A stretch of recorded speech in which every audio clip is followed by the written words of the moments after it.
أعوذ بالله من الشيطان الرجيم. حاميم والكتاب المبين إنا أنزلناه في ليلة مباركة إنا كنا منذرين فيها يفرق كل أمر حكيم. وقد ورد الخبر عن سيد البشر أنه قال صلى الله عليه وسلم: إذا كانت ليلة النصف من شعبان فقوموا ليلها وصوموا نهارها إلى آخر الحديث. آمنا بالله صدق الله مولانا العلي العظيم وصدق رسوله النبي الكريم. اللهم صل على سيدنا محمد طب القلوب ودوائها وعافية الأبدان وشفائها ونور الأبصار وضيائها وعلى آله وصحبه وسلم. மேலான பெரியோர்களே, சகோதரர்களே, அல்லாஹ்வின் நல்லடியார்களே, புனிதமான லைலத்துல் பராஆ, லைலத்துல் ஜும்மா, இந்த இரவிலே அல்லாஹ் நம்மை நீடூர் நெய்வாசல் ஜாமியா மஸ்ஜிதில் ஒன்று சேர்த்திருக்கிறான்.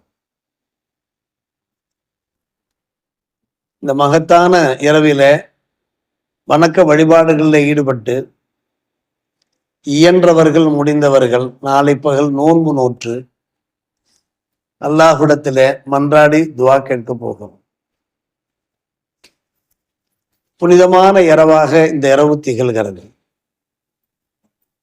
லைலத்துல் கத்ர் இரவு எப்படி புனிதமான இரவாக நாம் அதை கொண்டாடுகிறோமோ அதே போன்றுதான் லைலத்துல் பராஆ, லைலத்துல் மேராஜ் போன்ற இரவுகள் எல்லாம்.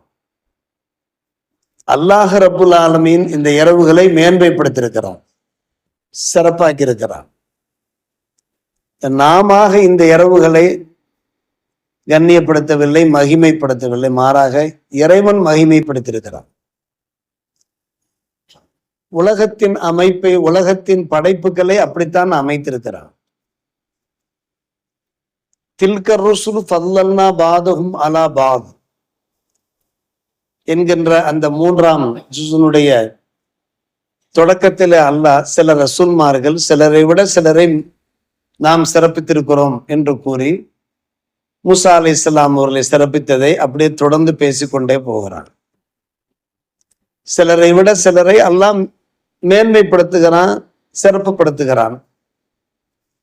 அதே போன்றுதான் இந்த பூமியிலே பார்க்கிறோம். பூமியிலே சில பாகங்கள் மிகச் சிறப்பு வாய்ந்ததாக, மகிமை வாய்ந்ததாக திகழ்கின்றன. மக்கா, மதீனா, அல் மஸ்ஜிதுல் அக்ஸா பள்ளிவாசல் இடம்பெற்றிருக்கக்கூடிய பலஸ்தீன் பூமி, அது அல்லாமல் மஸ்ஜித் குபா, இப்படி ஒவ்வொன்றாக நாம் எடுத்துக்கொண்டே போகலாம். இந்த பூமியிலேயே சில பகுதிகளை அல்லாஹ் மேம்படுத்தியிருக்கிறான், சிறப்புப்படுத்தியிருக்கிறான். மாதங்களை நாம் எடுத்துக்கொண்டோம் என்றால் புனித ரமதானை அல்லாஹ் மேம்படுத்தியிருக்கிறான், சிறப்பாக்கி இருக்கிறான். உம்மத்துமார்களை எடுத்துக்கொண்டோம் என்றால் உம்மத்து முகமது ஸல்லல்லாஹு அலைஹி வஸல்லம் அவர்களைத்தான் அல்லாஹ் மேன்மைப்படுத்தியிருக்கிறான். இது குர்ஆன் ஹதீஸின் வாயிலாக நாம் தெரிந்து கொள்கிற உண்மை. அதே போன்று சத்திய சஹாபிகள் எல்லா மூமின்களை விடவும் சிறப்பு வாய்ந்தவர்கள். இதுல எவருக்கேனும் சந்தேகம் இருக்க முடியுமா? பெருமானார் ரசூலே கரீம் ஸல்லல்லாஹு அலைஹி வஸல்லம் அவர்களை கண்ணார கண்டவர்கள், அவர்கள்தான் உலக மூமின்களை விட உயர்ந்தவர்கள். இதில் யாருக்கும் சந்தேகம் கிடையாது. சத்திய சஹாபிகளிலேயே மிக சிறப்பானவர்கள் 4 குலஃபாக்கள். அடுத்து அபூபக்கர் ரலியல்லாஹு அன்ஹு, அடுத்து உமர் ரலியல்லாஹு அன்ஹு, அடுத்து உஸ்மான் ரலியல்லாஹு அன்ஹு, அலி இப்னு அபீ தாலிப். இப்படி ஒவ்வொன்றாக நாம் எடுத்துக்கொண்டே போகலாம். வாரத்தில் 7 நாட்கள் இருக்கின்றன. அந்த 7 நாட்களிலே சிறப்பு வாய்ந்த நாள் ஜும்மாவுடைய நாள், அது நாம் அறியாமல் இல்லை.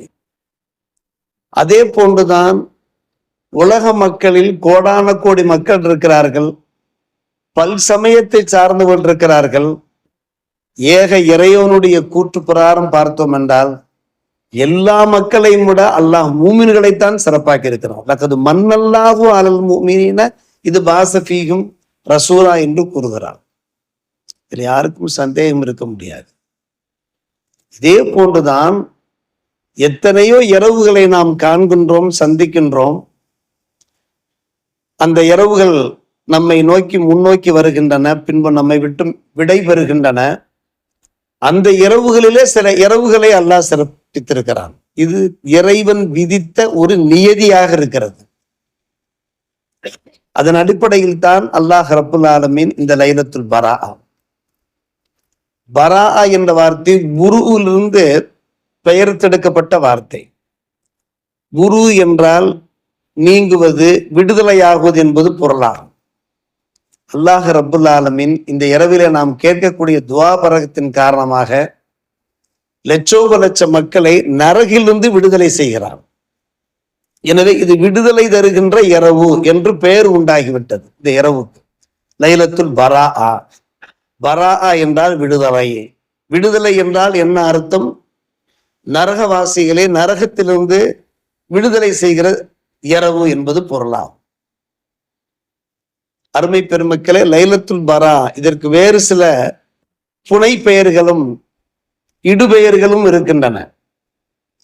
லைலத்துல் முபாரக்கா இப்போது நாம் ஓதி காண்பித்தோமே, 44ஆம் அத்தியாயம் 1, 2, 3, 4 வசனங்கள் ஆரம்ப வசனங்கள் தான்.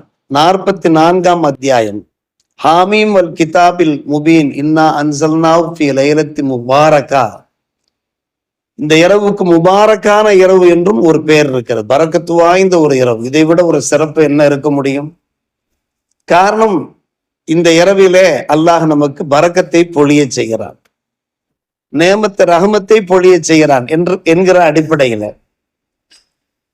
லைலத்து சக்கு சுவாது விடுதலை சீட்டு வழங்குகின்ற இரவு என்றும் சொல்வார்கள். நரக விடுதலை உறுதிப்படுத்தப்படுகின்ற விடுதலை சீட்டு வழங்கப்படுகிற இரவு என்றும் சொல்வார்கள். லைலத்து ரஹ்மா என்றும் கூறுவார்கள். இப்படி பல்வேறுபட்ட புனை பெயர்கள் அமையப்பட்டிருக்கின்றன. இதற்கு ஆதாரங்கள் என்ன? அந்த ஆதார வசனமாகத்தான் நாம் 44ஆம் அந்த அத்தியாயத்தினுடைய அந்த ஆரம்ப வசனத்தை ஓதி காண்பித்தோம். அல்லாஹ் ரப்புல் ஆலமீன் கூறுகிறான், இந்த இறைமறையின் மீது ஆணையாக நாம் இந்த இறைமறையை ஒரு முபாரக்கான இரவிலே நாம் இறக்கி வைத்தோம். நாம் மக்களை அச்சமூட்டி எச்சரிக்கை செய்பவர்களாக இருக்கிறோம். இந்த நாளில் தான் பல்வேறுபட்ட உறுதியான விஷயங்கள் வகுக்கப்படுகின்றன என்று அல்லாஹ் சொல்கிறான். அம்பர்மின் இந்த இப்படியே வசனம் தொடர்கிறது. நிறைய முஃபஸ்ஸிரீன்கள், குர்ஆன் விரிவுரையாளர்கள் இந்த லைலத்து முபாரக்காவை கொண்டு கருத்து இந்த லைலத்துல் பராத் இரவு தான். பராத் இரவு என்கிற ஒரு புனிதமான இரவு இருக்கிறது என்பதற்கு இந்த சூரத்து துஹானுடைய அத்தியாயத்தின் இந்த ஆரம்ப வசனம் தான் ஆதாரம் என்று கூறுகிறார்கள். லைலத்துல் கதிர் மகிமை வாய்ந்த மகத்துவமிக்க இரவு தான். அதற்கு இன்னா அன்சல்னா ஃபீ லைலத்துல் கதிர் சூரா ஆதாரம். லைலத்துல் பராத்தும் மிகவும் சிறப்பு வாய்ந்த ஓர் இரவு என்பதற்கு சூரத்து துஹான்ல உள்ள ஆரம்ப வசனம் ஆதாரம். அப்படியானால் இறைமறையை அல்லாஹ் ரப்புல் ஆலமீன் எப்போது இறக்கிறான் என்கிற கேள்வி எழுகிறது. லைலத்துல் கதிரிலே இறக்கினானா, இல்லை இந்த லைலத்துல் பராத்திலே இறக்கினானா? ஆம், லௌஹுல் மஹ்ஃபூல் என்கின்ற டோட்டல் ஸ்டேட்மெண்ட் உள்ள ஒரு இமாம் முபீன் என்று அல்லாஹ் கூறுகிறானே, லௌஹ மஹ்ஃபூல் பாதுகாக்கப்பட்ட அந்த பெட்டகம், அதிலே இறைமறையினுடைய 6666 வசனங்களும் பொறிக்கப்பட்டிருக்கிறது. அந்த வசனங்களை அல்லாஹ் ரப்புல் ஆலமீன் உலகவான் 7 வான்கள் இருக்கின்றனவே, வானங்கள் இருக்கின்றனவே, உலக வானின் பக்கம் இறக்கி வைத்த இரவுதான் இந்த இரவு. சமாவு துன்யா என்று சொல்வார்கள். அரபியிலே சமாவு துன்யா என்று சொல்வார்கள். இந்த இரவிலே அல்லாஹ் ஒட்டுமொத்தமாக இறக்கி அதற்கு பின்பு லைலத்துல் கதிர் இரவிலே இக்ரா பிஸ்மி ரப்பிக்கல்லதி ஹலகவிலிருந்து ஒவ்வொரு வசனமாக நஜ்மன் சன்னம் சன்னமாக அல்லாஹ் இறை வசனத்தை இறக்க ஆரம்பித்தான். ஆக இறை மறை இறக்கப்பட்டதற்கு இந்த 2 இரவுகளும் சம்பந்தப்பட்டிருக்கின்றன.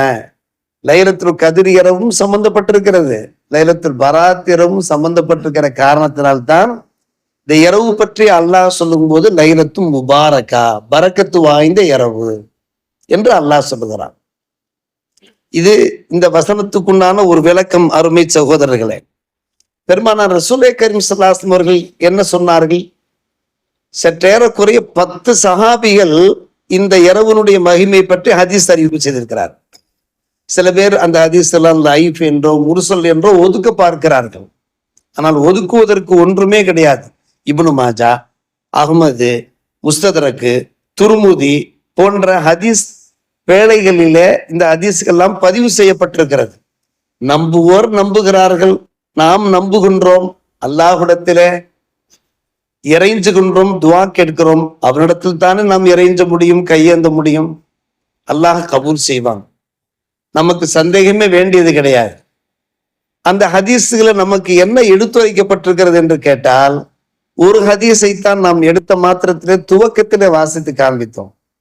பெருமானார் ரசூலே கரீம் ஸல்லல்லாஹு அலைஹி வஸல்லம் உரைக்கிறார்கள், ஷாபானுடைய அந்த நடுப்பகுதி வந்து விட்டால், அதாவது பிறை 15 வந்து விட்டால் இரவு நேரத்திலே நீங்கள் நின்று தொழுங்கள், பகலிலே நோன்பு வையுங்கள், உசூமு நஹாரஹா. என்ன காரணம்? பெருமானார் ரசூலே கரீம் ஸல்லல்லாஹு அலைஹி வஸல்லம் அவர்கள் கூறுகிறார்கள், என்ன காரணம்? இரவு நேரத்திலே தொழுங்கள், பகலிலே நோன்பு வையுங்கள் என்று நபிகள் நாயகம் ஸல்லல்லாஹு அலைஹி வஸல்லம் அவர்கள் எடுத்துரைக்க காரணம் என்னவென்று கேட்டால், உலக வானிலை இருந்து கொண்டு சூரியன் அஸ்தமித்த நேரத்திலிருந்து சூரியன் அஸ்தமித்து விட்டது. இப்போது நாம் மகரிபுக்கும் இஷாவுக்கும் இடைப்பட்ட நேரத்திலே நாம் இருந்து கொண்டிருக்கிறோம். இறைவனிடமிருந்து அறிவிப்புகள் வெளியாகி கொண்டே இருக்கிறது. நாம் காது கொடுத்து நம்முடைய காதிலே அது சேராவிட்டாலும் கூட அறிவிப்புகள் வெளியாகி கொண்டிருக்கிறது. எத்தனையோ அறிவிப்புகள் உலகம் பூராம் வெளியாகிறது. நாம் எல்லாவற்றையும் காது கொடுத்து கேட்டுக்கொண்டா இருக்கிறோம். அதே போன்றுதான் அறிவிப்புகள். என்ன அறிவிப்புகள்? அல்லாஹுடைய புறத்திலிருந்து அறிவிப்பு வெளியாகி கொண்டிருக்கிறது. அலாமின் முஸ்தக்ஃபிரின் பாக்ஃபிருலா, என்னிடத்திலே பாவ மன்னிப்பு வேண்டுவோர் உண்டா, அவர் பாவத்தை நான் மன்னிக்கிறேன். அலாமின் முஸ்தர்ஸிக்கின் ஃபார்ஸுஃபு, என்னிடத்திலே இரணத்தை வேண்டுவோர் உண்டா, நான் இரணத்தை தருகிறேன்.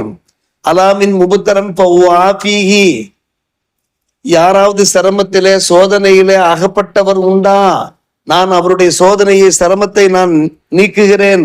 அலா கதாவ கதா, இப்படியே தொடர்கிறது. அலா கதாவ கதா என்றால் இப்படி பல்வேறுபட்ட அறிவிப்புகள். ஹத்தா எத்துருகல் ஃபஜ்ரு ரவாஹி இப்னு மாஜா, ஃபஜ்ர் நேரம் வருகின்ற வரை இந்த அறிவிப்புகள் வெளியாகி கொண்டே இருக்கிற காரணத்தினால்தான் அருமை சகோதரர்களே, பெரியோர்களே, எங்கள் மாவட்டங்கள்ல எல்லாம், திருச்சி மாவட்டம், அதை சுற்றி உள்ள மாவட்டங்கள் எல்லாம் இரவெல்லாம் மக்கள் நின்று தொழுது கொண்டிருப்பார்கள்.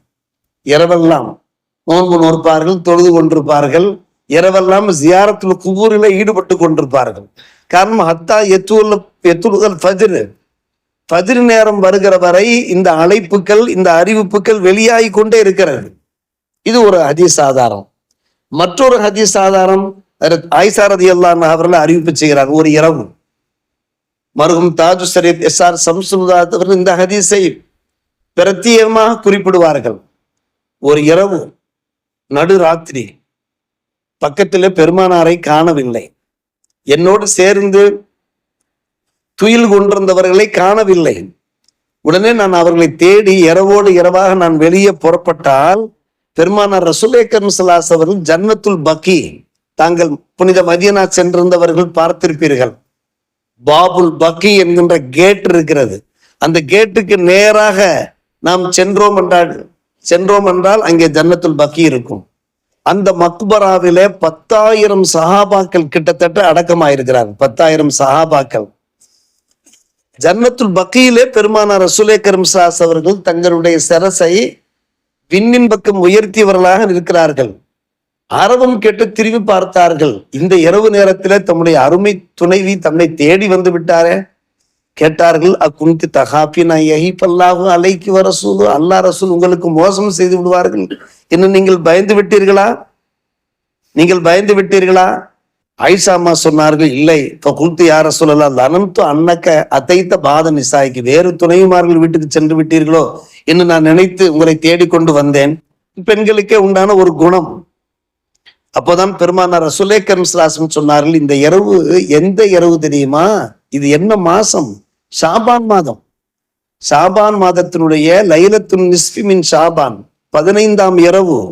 இந்த இரவிலே உலக வானிலே அல்லாஹ் இறங்கி, நன்கு கவனிக்க வேண்டும், பனு கலபு என்கின்ற கோத்திரத்தார்கள் இருக்கிறார்கள். அந்த கோத்திரத்தார்கள்கிட்ட இருக்கக்கூடிய அந்த ஆடுகள் இருக்கின்றனவே, அந்த ஆடுகளுடைய ரோமங்கள் இருக்கின்றனவே, அது ரொம்பவும் அடர்த்தியாக இருக்கும். ரொம்ப அடர்த்தியா இருக்கும். அந்த ரோமங்களை விடவும் அதிகமான பேருக்கு அல்லாஹ் பாவம் மன்னிப்பு வழங்குறான். ரோமங்களை எண்ண முடியுமா? ரோமங்களை நாம் எண்ண முடியுமா? அதை விட கோடான கோடி பேருடைய பாவங்களை அல்லாஹ் மன்னிக்கின்ற ஒரு அற்புதமான இரவு. ரவாஹு அஹ்மத் ஒரு துருமுதி இப்னு மாஜா. அருமை சகோதரர்களே, பெரியோர்களே, இந்த ஹதீஸுகள் எல்லாம் குத்துபா கிதாபிலையும் இடம்பெற்றிருக்கிறது. கடந்த வெள்ளிக்கிழமை ஜும்மா குத்துபாவில இந்த ஹதீஸுகளை எல்லாம் நாம் வாசித்து காண்பித்து கொண்டிருந்தோம். மாஷா அல்லாஹ். இப்படி பார்க்கிற போது நிறைய ஹதீஸுகள் ஆதாரம். அதில் உசாமா பின் ஸைத் ரலியல்லாஹு அன்ஹு கூறுகிறார்கள், யா ரசூலல்லாஹ், ஏனைய மாதங்களை விட ரமலானை தவிர்த்து ஷாபான் மாதத்திலே நீங்கள் அதிகம் நோன்பு நோக்க என்ன காரணம் என்று கேட்டார்கள் உசாமா பின் ஸைத். ரமலான் 30 நாளும் நாம் நோன்பு நோற்போம்.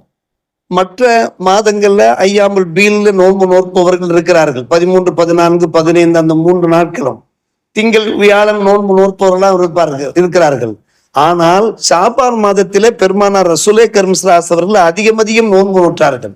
என்ன காரணம் என்று சஹாபிகள் கேட்டு விட்டார்கள். சொன்னார்கள், பெருமானார் ரசூலே கரீம் ஸல்லல்லாஹு அலைஹி வஸல்லம், மக்கள் இந்த மாதத்தின் அருமையை சரியாக புரியாமல் இருக்கிறார்கள். அலட்சியமா இருக்கிறார். ரஜபுக்கும் ரம்ஜானுக்கும் இடையில இருக்கக்கூடிய இந்த மாதத்தின் அருமை என்ன தெரியுமா?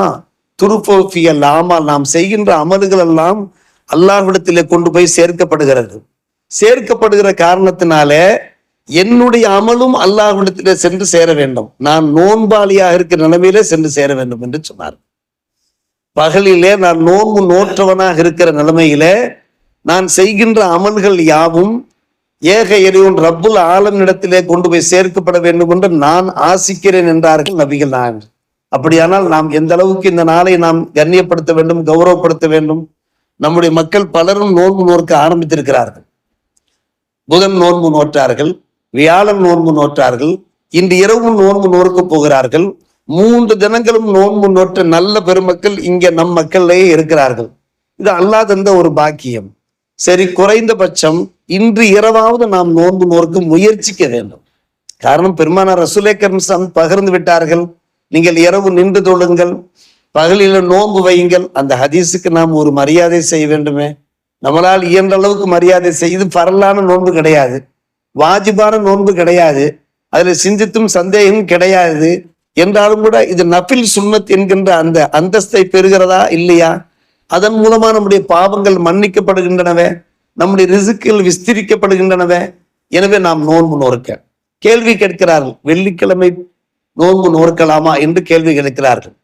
அதிலே அருமை சகோதரர்களே, இது சௌமு கையத், இது எதிர்பாராமல் லைலத்துல் பரா இன்றைக்கு அமைந்து விட்டது.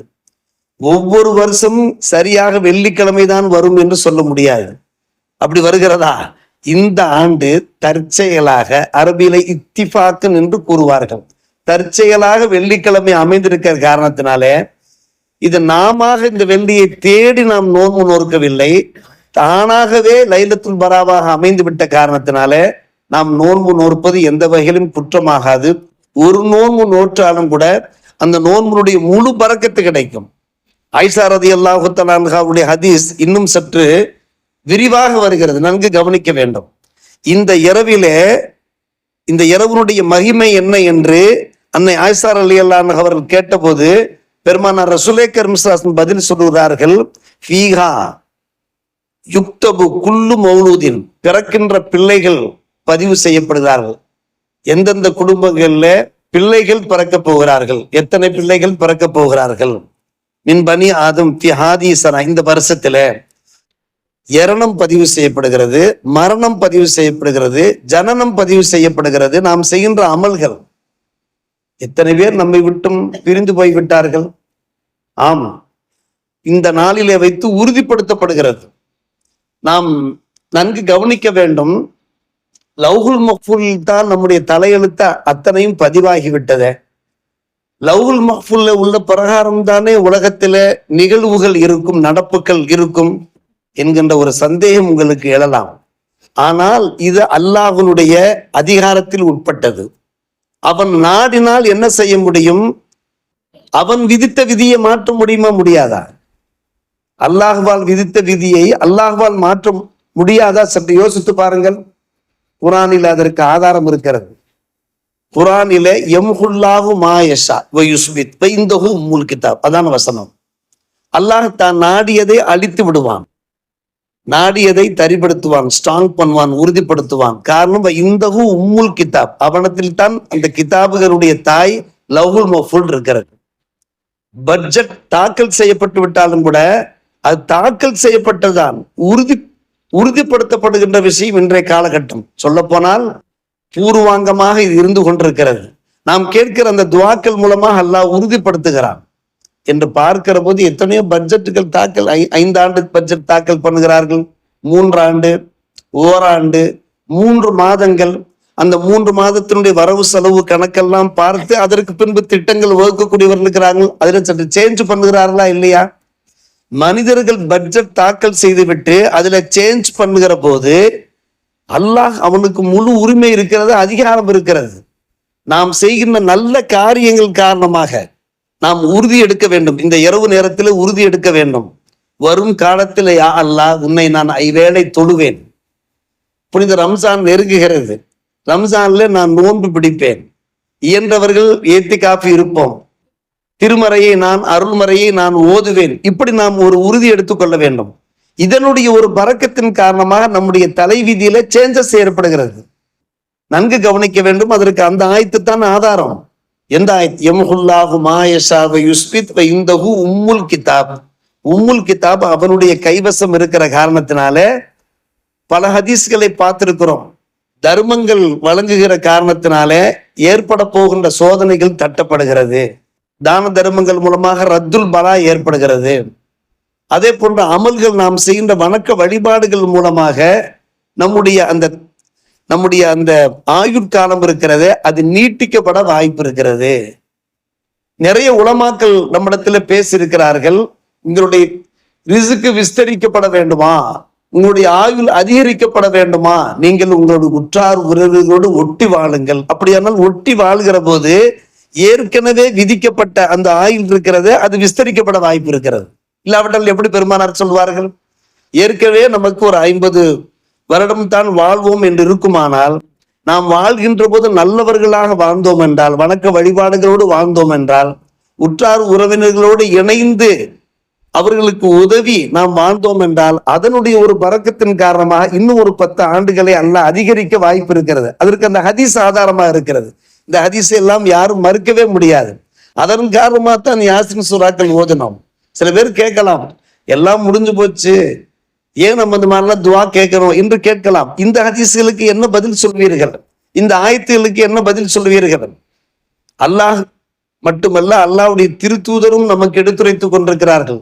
பல்வேறுபட்ட வணக்க வழிபாடுகள் மூலமாக, அமல்கள் மூலமாக நம்முடைய இரணங்களிலே ஒரு பரக்கத்து உண்டாகும். ஹலாலான ரிசுக்கையே நாம் சம்பாதிக்க வேண்டும் என்று நாம் நினைத்தோம் என்றால், அந்த ஹலாலிலே அல்லாஹ் மிகப்பெரிய பரக்கத் செய்வான்.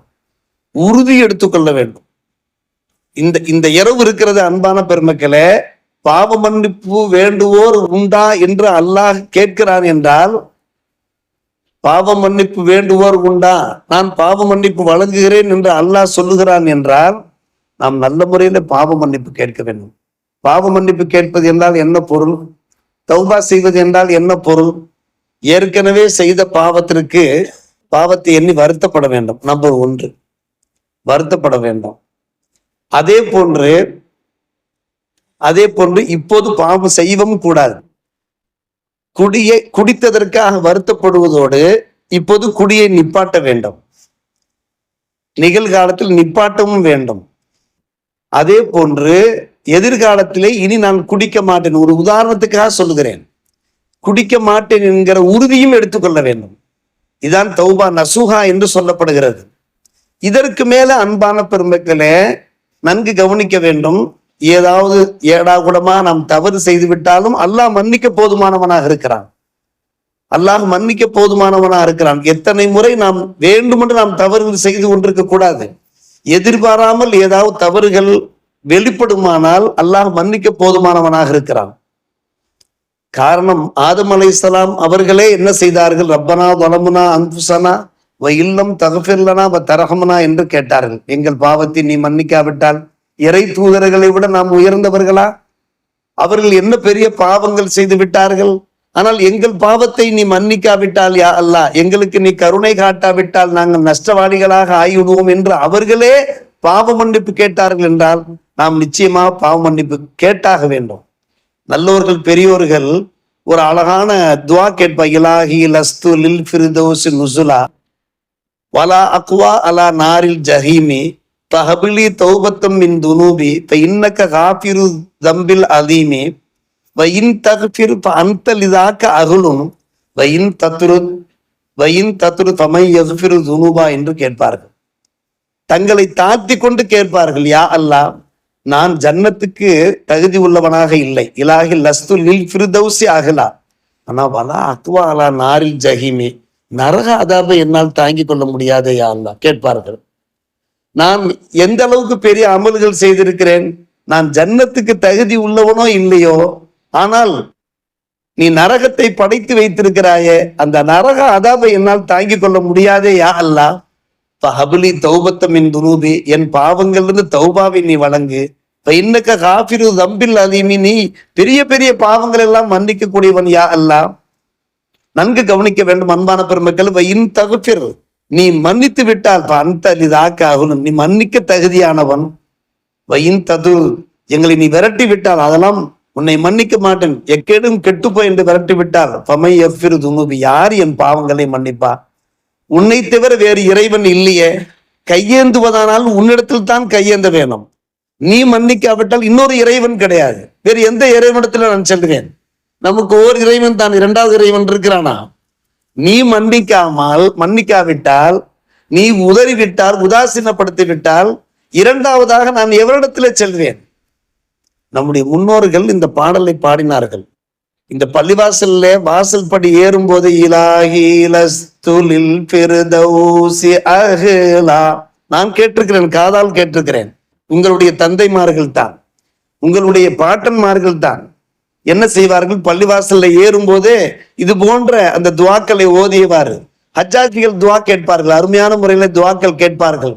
யா அல்லாஹ், என்னுடைய பாவங்கள் பெண்ணும் பெரியதாக இருக்கிறது, அதிகமான பாவங்கள் செய்து விட்டேன். ஆனால் ஒரு விஷயம் உண்மையா அல்லாஹ், ஒரு விஷயம் உண்மை, நாங்கள் செய்திருக்கிற பாவங்களை விட உன்னுடைய ரஹமத்து விசாலமானது, உன்னுடைய மன்னிப்பு விசாலமானது. எனவே நீ எங்களை மன்னித்துக்கொள். நாம் செய்த பாவங்கள் பிரம்மாண்டமானதா, அல்லாஹ் நமக்கு வழங்குகின்ற மன்னிப்பு பிரம்மாண்டமானதா, விசாலமானதா என்றால் இப்படி கேட்பார்கள். உன்னுடைய மன்னிப்பு விசாலமானதாயிற்ற, நாங்கள் செய்த பாவங்களை விடவும் உன்னுடைய மன்னிப்பு விசாலமானதாயிற்ற, எனவே எங்களுடைய பாவங்களை இப்படித்தான் நாம் கேட்க வேண்டும். குறிப்பாக இந்த இரவிலே கேட்க வேண்டும் அருமை சகோதரர்களே, பெரியோர்களே. எனவே நாம் என்ன செய்ய வேண்டியிருக்கிறது? இந்த இரவிலே செய்ய வேண்டிய அந்த நல்ல அமல்களை எல்லாம், தாபீன்கள் இருக்கிறார்கள், தாபீன்கள் இருக்கிறார்கள், நல்லோர்கள் நாதாக்கள் இருக்கிறார்கள், எல்லோருமே என்ன செய்திருக்கிறார்கள்? இந்த இரவை சிறப்பித்திருக்கிறார்கள், கண்ணியப்படுத்தியிருக்கிறார்கள். ஹதீஸ் கிதாபிலே மற்றும் ஃபிக்ஹ் கிதாபிலே இதற்கு நிறைய ஆதாரங்கள் இருக்கிறது, நாம் பார்க்கிறோம். அன்பான பெருமக்களே, அத்தோடு நாம் என்ன செய்கின்றோம்? இந்த இரவிலே நாம் ஜியாரத்துல் குபூர்ல ஈடுபடும் நேரம் நெருங்கி கொண்டிருக்கிறது. கபராளிகளை நாம் மன்னரை வாசிகளை நாம் தரிசிக்கணும். காரணம், பெருமானார் ரசூலே கரீம் ஸல்லல்லாஹு அலைஹி அவர்கள் ஜன்னத்துல் பக்கீ சென்று அவர்கள் ஜியாரத்துல் குபூர்ல ஈடுபட்டார்கள். ஹதீஸ் கிதாபுல பார்க்கிறோம். அதன் அடிப்படையில நாம் ஜியாரத்தை செய்கிறோம், ஈசார சவாப் செய்கிறோம். நிறைய விவரங்கள் இருக்கிறது. நான் சுருக்கமாக நான் சொல்லுகிறேன். காரணம், நாம் செய்கின்ற நன்மைகள் நிச்சயமாக அவர்களை சென்று சேரும், அதுல சிந்தித்தும் சந்தேகமே கிடையாது. நம்முடைய நற்கருமங்கள் காரணமாக யாருக்காக நாம் ஈசால் சவாப் செய்கின்றோமோ, நன்மையை சேர்க்கின்றோமோ, நன்மை கண்டிப்பாக சேரும் என்பதற்கு இப்னு ரலியல்லாஹு அன்ஹு அறிவிப்பு செய்கிறார்கள். பெருமானார் ரசூலே கரீம் ஸல்லல்லாஹு அலைஹி வஸல்லம் சொன்னார்கள், யார் தம்முடைய பெற்றோருக்காக ஹஜ் செய்கின்றாரோ அவருக்கு நரக விடுதலை கிடைக்கும் மட்டுமல்ல, ஹஜ்ஜு செய்யப்படக்கூடியவர்களுக்கு பெற்றோருக்கு கிடைக்கின்ற அந்த முழுமையான ஹஜ்ஜு நன்மை கிடைப்பது போன்றே யார் அவர்களுக்கு ஹஜ்ஜு செய்கிறாரோ அவருக்கும் முழு நன்மை கிடைக்கும். அவர்கள் இறந்து போய் விட்டார்கள். அன்பான பெருமக்களே, ஒரு முக்கியமான மசாயில் என்னவென்று கேட்டால், பெற்றோர் இறந்து போகிறார்கள், வசியத்து செய்துவிட்டு இறந்து போனார்கள் என்றால் அந்த வசியத்தை நிறைவேற்றுவது அவசியம். எனக்கு மரணம் நெருங்கிவிட்டது, எனவே என்னுடைய சொத்திலிருந்து ஒரு 5000 10,000 ரூபாய் எடுத்து ஏழை எளியோருக்கு கொடுத்து விடுங்கள் என்று வசியத்து செய்துவிட்டு சென்றால் அது அவசியம். அந்த வசியத்தை நிறைவேற்றுவது அவசியம். அப்படி வசியத்தை நிறைவேற்றி செல்லாவிட்டால் நாம் அவர்களுக்காக செய்கின்ற நன்மைகளில் நிறைய நன்மை கிடைக்கும். நாம செய்கிற போது, நாம் இஷ்டப்பட்டு செய்கிற போது. அதற்கு சாது பின் உபாதா ரலியல்லாஹு அன்ஹு கூறுகிறார்கள், என்னுடைய அன்பு தாய் இறந்து விட்டார்கள் யா ரசூலல்லாஹ், என்னுடைய அன்பு தாய் இறந்து விட்டார்கள், அவர்களுக்காக நான் ஏதாவது செய்ய வேண்டும் என்று விரும்புகிறேன். ஐயு சதக்கத்தை அஃதல் என்று கேட்டார்கள். என்ன மாதிரியான தர்மம் செய்யலாம் என்று கேட்டார்கள். நாமும் காது கொடுத்து வாங்கி கேட்டுக்கொள்ள வேண்டும். நிறைய பேர் என்னிடத்துல வந்து கேட்பார்கள், தந்தை இறந்து விட்டார்கள், தாய் இறந்து விட்டார்கள், அவர்களுக்காக நான் என்ன செய்யலாம் ஹஜ்ரத், நீங்க யோசனை சொல்லுங்க. குர்ஆன் வாங்கி வைக்கலாமா, கிதாபுல் வாங்கி கொடுக்கலாமா, வேறு என்ன செய்யலாம் என்று கேட்பது உண்டு. இதோ அதே போன்று கேட்கிறார்கள். பெருமானார் ரசூல் கரீம் ஸல்லல்லாஹு அலைஹி வஸல்லம் கேட்கிறார்கள். சாது பின் உபாதாவுடைய தாய் சாத், என்னுடைய தாய் இறந்து விட்டார்கள், எந்த மாதிரியான சதக்கா நான் செய்யட்டும்? கால பெருமானார் சொன்னார்கள், அல்மா, தண்ணீர் தானம் செய்யுங்கள் என்று சொன்னார்கள். உடனே சாது பின் உபாதா ரலியல்லாஹு அன்ஹு என்ன செய்தார்கள்? ஹஃபரபீரா, ஒரு கிணற்றையே தோண்டினார்கள். தோண்டி வகால ஹாதா லி உம்மி சாத், இந்த வீர் இருக்கிற இந்த கிணறு இருக்கிறது என்னுடைய அன்பு தாய்க்கு என்று அவர்கள் வக்ஃப் செய்து விட்டார்கள். வக்ஃப் செய்து விட்டார்கள். அன்பான பெருமரவாகும் அபூதாவுது. இன்றைக்கு நாம் பார்க்கிறோம், நிறைய பள்ளிவாசல்கள் கட்டுகிறார்கள். பள்ளிவாசல்கள் கட்டி வக்ஃப் செய்கிறார்கள், தங்களுடைய பெற்றோருக்காக வக்ஃப் செய்கிறார்கள். அந்த நன்மை சதக்கத்துன் ஜாரியாவாக சென்று அடைவதற்காக வேண்டி. இப்போது நாம் கிணறு வெட்டுகிறோமோ இல்லையோ, ஒரு ஃபங்க்ஷன் நடக்கிறது என்று வைத்துக் கொள்ளுங்கள். அந்த ஃபங்க்ஷன்ல தண்ணீர் பாட்டில் நாம் சப்ளை செய்யலாம். காரணம், பெருமானார் அல் மா என்றுதான் சொன்னார்கள், நீங்கள் கிணறு வெட்டு என்று கூறவில்லை. ஒவ்வொரு ஹதீஸ்லிருந்தும் ஒவ்வொரு மசாயில் நாம் எடுக்க முடியும், கிணறு வெட்டு என்று கூறவில்லை. எனவே இது போன்ற இப்படி செய்தோம் என்றால் அந்த மையத்துகளுக்கு நன்மை சென்று சேர்ந்து கொண்டே இருக்கிறது. நாம் அடிக்கடி சொல்லுகின்ற ஒரு விஷயம் தான், சூரத்துல் ஹஷ்ரிலே உண்டான ஒரு வசனம், வல்லதீன ஜாஉ மின் பாதிஹிம் யக்கூன் ரப்பனா இக்ஃபிர் லனா வ லி இஹ்வானினா. பின்னாடி வரக்கூடியவர்கள் முன்னாடி வந்தவர்களுக்காக துஆ கேட்கிறார்கள். ரப்பனா இக்ஃபிர் லனா வ லி இஹ்வானினா அல்லதீன சபகூனா பில் ஈமான். யா அல்லாஹ், எங்கள் பாவங்களை மன்னித்துக்கொள் யா அல்லாஹ், எங்களை விட்டு முந்தி சென்று விட்ட எங்களுடைய பெற்றோர் எங்களுடைய மூதாதையருடைய பாவங்களை மன்னித்துக்கொள் யா அல்லாஹ் என்று கேட்பார்கள் என்று அல்லாஹ் நல்லவர்களை பற்றி பேசுகிறார். யோசிக்க வேண்டும். பெருமானார் ரசூலே கரீம் ஸல்லல்லாஹு அலைஹி அவர்கள் ஒரு கபரை கடந்து செல்கிறார்கள். ஒரு கபரை கடந்து செல்கிற போது அந்த கபருவாசி அடக்கம் செய்யப்பட்டிருக்கிறார். அப்போது நபிகள் நாயகம் ஸல்லல்லாஹு அலைஹி சொல்கிறார்கள், இஸ்தக்ஃபிரு லி அஹீக்கும், உங்களுடைய அன்பு சகோதரருக்காக நீங்கள் பாவ மன்னிப்பு கேளுங்கள். வஸலு லஹு தஸ்பீத்தை கேளுங்கள். அதாவது கபரிலே முன்கர் நக்கீர்கள் வந்து கேள்வி கேட்பார்கள், மர் ரப்புக்கு, ரப்பு யாரு, ஒமன் நபிக்கு நபி யாரு, உமாதீனுக்கு தீன் எது என்றெல்லாம் கேட்பாங்க. அப்ப அந்த நேரத்துல வந்து பிசைகிடக்கூடாது, சிலிப்பாயிடக்கூடாது. கேட்கின்ற கேள்விக்கு சரியான விடை சொல்லணும். நீங்க வஸலூலஹு தஸ்பீத்தை என்று சொன்னார்கள். இப்ப இன்னஹு அல்ஆன யுஸ்அல் என்றால், இப்போது அவர் கேள்வி கேட்கப்பட்டு கொண்டிருக்கிறார் என்று சொன்னார்கள். அந்த கபர்வாசி அடக்கம் செய்யப்பட்டிருக்கிறார், பச்சை மண்ணு கடந்து போகிறார்கள். அப்போது பெருமானார் ரசூலே கரீம், இதெல்லாம் இந்த ஹதீஸ் எல்லாம் நமக்கு எதை காட்டுகின்றன? அவர்களுக்கு கேட்கிற துஆக்கள் கபூலாகும் என்பதைத்தானே காட்டுகின்றன. எனவேதான் நாம் என்ன செய்கின்றோம்? அன்பான பெருமக்களே, ஜனாசா தொழுகை நாம் நடத்துகின்றோமே, ஜனாசா தொழுகை என்ன? பாவ மன்னிப்பு கேட்பதுதான். நமக்கு யோசித்து பாருங்கள், எதற்காக நம்ம ஜனாசா தொழுகை நம்ம வந்து நின்றுகிட்டு ருக்கு செஞ்சுக்கிட்டு சுஜூதா செஞ்சுக்கிட்டு இருக்கிறோம். முதல் ரக்காத்துல சரா ஓதுறோம், ஷாஃபி அக்கர் சூரத்துல் ஃபாத்தியா ஓதுறாங்க. 2ஆம் ரக்காத்துல வந்து என்ன செய்யறோம்? ஸலவாத் தரூத் இப்ராஹிம் அலைஹிஸ்ஸலாத்து வஸ்ஸலாம் ஓதுகிறோம். 3ஆம் ரக்காத்துல என்ன ஓதுறோம்?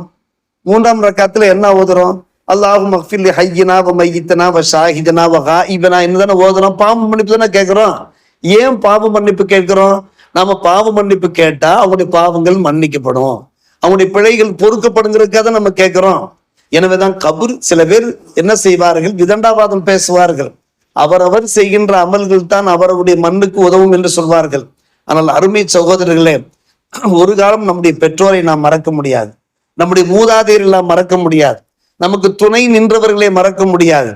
ஒரு ஹதீஸிலே மருகும் தாஜு ஷரியத் சம்ஸ்தானத்தில் அடிக்கடி சொல்வார்கள், இறந்து விட்டவர்கள் நன்கு கவனிக்க வேண்டிய ஒரு ஹதீஸ், இறந்து விட்டவர்கள் இருக்கிறார்களே அவர்கள் தண்ணீரிலே மூழ்க கூடியவர்களை போல திணறிக் கொண்டிருப்பார்கள். எதை எதிர்பார்த்து கொண்டிருப்பார்கள் என்றால் தம்முடைய தந்தையிடமிருந்து, ஹதீஸ் தம்முடைய தாயிடமிருந்து, தம்முடைய சகோதரர், தம்முடைய ஃப்ரெண்டுகள் சதிகள் நமக்கு ஏதாவது நன்மைகள் சேருமா என்று எதிர்பார்த்தவாறு இருப்பார்களாம். நாம் துவா செய்கின்ற போது ஹதீஸ்ல வருகிறது, அந்த துவா அவர்களை சென்று அடைகிறது. பைதால் அஹிக்கத்து காண அகப்ப இலகி, ரொம்ப பிரியமாய்விடுது துனியா வமாஃபியா, துனியாவை விட துனியாவில உள்ளவற்றை விட. எனவேதான் அன்பான பெருமக்களே, நாம் என்ன செய்கின்றோம், வாரம் தோறும் வெள்ளிக்கிழமை நாம் சூரா யாசின் ஓதி மற்ற சூறாக்கள் நாம் ஓதி நாம் துவா கேட்கிறோம் என்றால் நம்முடைய பெற்றோர் நம்முடைய மூதாதையர்கள் ஒரு எதிர்பார்ப்புல இருந்து கொண்டிருக்கிறார்கள். நாம் கேட்கிற துவாக்கள் இருக்கின்றனவே அது அவர்களை சென்று அடைகிறது. அப்படி அடைகிற போது அவர்கள் மகிழ்ச்சியிலே திளைக்கிறார்கள். துனியாவில் உள்ள எல்லா இன்பங்களையும் விட அவர்கள் மிகவும் சந்தோஷப்படுகிறார்கள். அருமை சகோதரர்களே, நாம் அவர்களுக்கு தருகின்ற ஹதியாக்களிலே சிறந்த ஹதியா என்னவென்று கேட்டால் நாம் அவர்களுக்கு பாவ மன்னிப்பு கேட்பதுதான். பெற்றோருக்காக வேண்டி நம்முடைய மூதாதையர்களுக்காக பாவ மன்னிப்பு கேட்பதுதான். அதன் காரணமாகத்தான் நாம் என்ன செய்கின்றோம், நாம் இந்த நிகழ்ச்சிகள் நிறைவு பெற்ற கையோடு நாம் மூதாதையர்களுக்காக வேண்டி பெற்றோருக்காக வேண்டி நாம் பாவ மன்னிப்பு கேட்கிறோம். மொத்தத்திலே பார்க்கிற போது அருமை சகோதரர்களே, பெரியோர்களே, இந்த இரவிலே நாம் செய்கின்ற அந்த வணக்க வழிபாடுகள், இபாதத்துகள், அமல்கள் இருக்கின்றனவே, இதற்கு கண்டிப்பாக புண்ணியம் இருக்கிறது, மிகப்பெரிய சவாபுகள் இருக்கின்றன. முக்கியமான சஹாபிகள், அந்த 10 சஹாபிகளுடைய பெயர்களை நாம் பார்க்கிறோம். ரொம்பவும் முக்கியமான சஹாபிகள். அவர்கள் அந்த ஹதீஸ்ல அறிவிப்பு செல்ல, அபூபக்கர் ரலியல்லாஹு அன்ஹு, அலி, ஆயிஷா, அப்துல்லா இப்னு அம்ர் இப்னு ஆஸ், முஆத் இப்னு ஜபல், அபூ ஹுரைரா, அபூ சாலபா, அவுஃப் இப்னு மாலிக், அபூ முஸல் அஷாரி, உஸ்மான் இப்னு அதி. இந்த சஹாபாக்கள் எல்லாம் இந்த இரவனுடைய அந்த மகிமை பற்றி, மகத்துவத்தை பற்றி எடுத்து சொல்லி கொண்டிருக்கிற காரணத்தினால்தான் ஆண்டாண்டு காலமாக, பல 100 ஆண்டுகளாக நம்முடைய மக்கள் என்ன செய்கிறார்கள், இந்த இரவை கண்ணியப்படுத்துகிறார்கள். ஒவ்வொரு மனிதனுக்கும் தேவை, நாம் ஆசைப்படுகின்றோம். சில பிள்ளைகள் சீக்கிரமாக இறந்து போகிற போது எவ்வளவு பெரிய வேதனையா இருக்கிறது, எவ்வளவு பெரிய, அதற்கு நிறைய ஆதரவான ஹதீஸ்கள் இருந்தாலும் கூட நம்முடைய பிள்ளைகள் நம்மை சொர்க்கத்திற்கு அழைத்து செல்வார்கள் என்கின்ற அந்த ஆதரவான ஹதீஸ்கள், நபிமொழிகள் இருந்தாலும் கூட, ஆனால் அந்த பிரிவாற்றாமை நம்மால் தாங்கிக் கொள்ள முடியவில்லையே. இந்த நல்ல நேரத்தில் நாம் கேட்க வேண்டும். அருமை சகோதரர்களே, பெரியோர்களே, நாம் பெற்ற பிள்ளைகள், அந்த பிள்ளைகளுக்கு அல்லாஹ் நீண்ட ஆயுளை கொடுக்க வேண்டும். யாரிடத்திலையும் நாம் கையேந்துகின்ற ஒரு நிலை வரவே கூடாது. பிறரிடத்துல கையேந்துகின்ற ஒரு நிலைமை, அல்லாஹ் நம்முடைய ரிசுக்கில விஸ்தீரணத்தை, விசாலத்தை கொடுத்து கொண்டே இருக்க வேண்டும். கேட்க வேண்டிய ஒரு விஷயம். அதே போன்று பல்வேறுபட்ட பலா முசீபத்துகள் பார்க்கின்றோம். நம்முடைய இஸ்லாமிய இளைஞர்களை பைக்ல, 2 வீலர்ல செல்கிறார்கள், அகால மரணம் அடைகிறார்கள், மரங்களிலே சென்று மோதுகிறார்கள். சமீபத்திலே பல்வேறுபட்ட தகவல்கள். இது போன்ற அந்த ஆபத்துகள், விபத்துக்கள் இருந்து, பலா முசீபத்திலிருந்து பாதுகாப்பு பெற வேண்டுமா இல்லையா? இந்த இரவில நாம் கேட்கின்ற அந்த துவா பரக்கத்தின் மூலமா அல்லாஹ் நமக்கு முழுமையான பாதுகாப்பை தந்தருவான். நீண்ட ஆயுளையும் தருவான், நல்ல சுகத்தையும் தருவான், முசீபத்திலிருந்து, வியாதியின், நோயின் நொடிகளிலிருந்து பாதுகாப்பு தருவான். முக்கியமா நாம் கேட்க வேண்டிய, பெருமானார் ரசூலே கரீம் ஸல்லல்லாஹு அலைஹி வஸல்லம் அவர்கள் இந்த புனிதமான இரவில கேட்டார்கள், யா அல்லாஹ், உன்னுடைய முழு பாதுகாப்பு மூலமா உன்னுடைய தண்டனையிலிருந்து எங்களை நீ பாதுகாப்பாயா என்று கேட்டிருக்கிறார். எனவே அன்பான பெருமக்களே, அல்லாஹ்வுடைய மகத்தான கிருபை, இந்த நல்ல நேரத்திலே நாம் குர்ஆன் ஹதீஸினுடைய அந்த ஆதாரங்களை பார்த்திருக்கிறோம். அதன் அடிப்படையில இயன்றவர்கள் இரவிலே தஹஜ்ஜத் தொழுகை நீங்கள் இயன்றவரை நீங்கள் தொழுது கொள்ளுங்கள். இரவு 3:30 மணி 4 மணிக்கெல்லாம் எழுந்து அந்த தொழுகையில வணக்க வழிபாடுகளில் ஈடுபடுங்கள். அதே போன்று இது ஒரு பயிற்சி மாசம் மாதிரிதான். ரம்ஜான் நாம் நோன்பு நோருக்கு போகிறோமே, ஒருத்தர் ஒரு வேலை வாய்ப்புக்கு செல்கிறார் என்றால் ஒரு 3 மாதம், ஒரு வருடம் என்ன செய்வார்கள், பயிற்சி கொடுப்பார்கள். அதற்கு பின்பு தான் வேலையில இறக்கி விடுவார்கள். ரம்ஜான் மாசம் நாம் நோன்பு நோருக்கு போகிறோம் என்றால் இந்த மாதத்தில குறைஞ்சபட்சம் ஒரு நோன்பாவது நோற்று நாம் பயிற்சி எடுத்துக்கொண்டு விட்டோம் என்றால் ரமதான் நமக்கு மிகவும் இலகுவாக, மிகவும் லேசான முறையில் அமைந்துவிடும். ரமதான் மாதத்தில் இன்னும் அதிகம் நன்மைகள் செய்கிற பாக்கியத்தை அல்லாஹ் தந்தருவான் என்கின்ற நம்பிக்கையோடு நாம் அமல்கள் செய்வோமாக. அல்லாஹ் கபூல் செய்வானாக. வாஹிர் தாவானா அல்ஹம்துலில்லாஹி ரப்பில் ஆலமீன். அஸ்ஸலாமு அலைக்கும்.